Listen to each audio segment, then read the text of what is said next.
This is one of those stories. It's over 1,500 years old, and it's about a single meeting that changed everything. In the 6th century, in Palestine, near the Jordan River, there lived an old monk named Gerasimos. He had nothing people would call wealth. No house, no gold, no fame. Only a cave carved into rock, and hands that had learned not to take, but to give. Around that time, a lion began to appear in the area. Shepherds were afraid. Travelers avoided the road.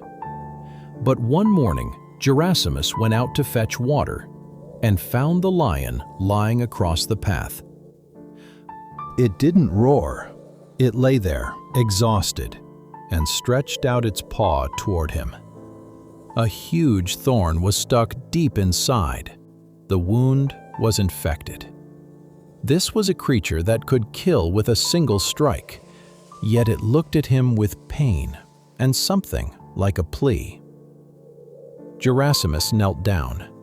He pulled out the thorn, cleaned the wound, and wrapped it with a piece of cloth torn from his own clothes.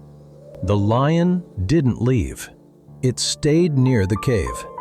At first, it simply lay at the entrance. Then it began helping, carrying water in a jar, staying near the donkey Gerasimos used for carrying loads, and never once harming it. Travelers who once ran from this place now stopped in silence, watching the great beast gently press its head against the old man's knee. One day, Gerasimos had to leave for the monastery. He left the donkey grazing by the river and told the lion to guard it. A passing merchant saw the donkey alone, assumed it had no owner, and took it. The lion, worn down by the heat, had fallen asleep in the shade and noticed nothing. When Gerasimos returned, the donkey was gone, and the lion lay nearby, full, calm, resting in the sun. The old man didn't ask questions. He decided the lion had eaten his friend. His heart filled with pain, not because of the donkey, but because the one he had cared for was still just a beast. He removed the rope from the lion and said, "Go, be wild. You never learned gratitude." The lion walked away into the desert. It didn't resist, didn't roar. It simply lowered its head and left, looking back again and again.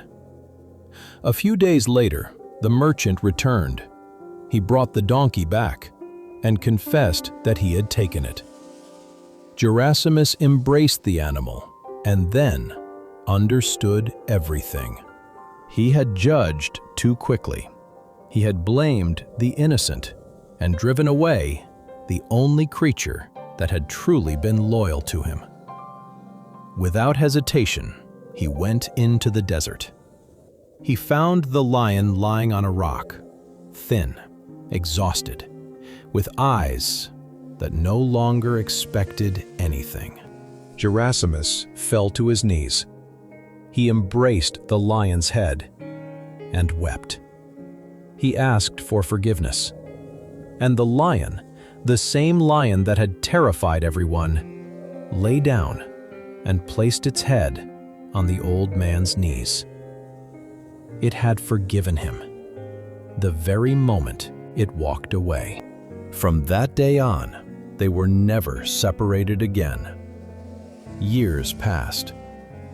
One day, monks from a nearby monastery entered the cave and found Gerasimos had died. They buried him near the river. The lion came to the grave. It lay down on it and did not move. It didn't eat, didn't drink, didn't roar.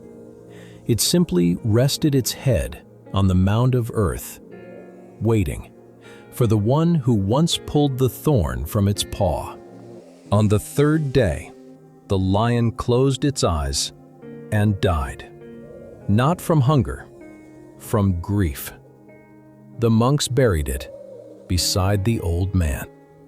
To this day, icons of Saint Gerasimus of the Jordan show him with a lion at his feet, faithful, humble, and more noble than many people. This story isn't about the lion.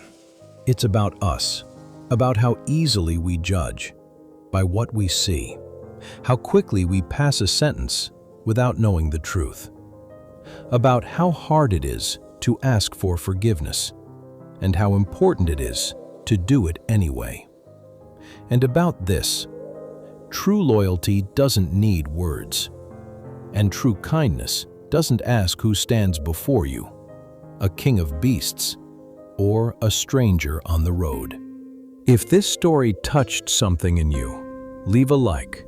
That's how I know these old truths still matter today. Subscribe so you don't miss the next story.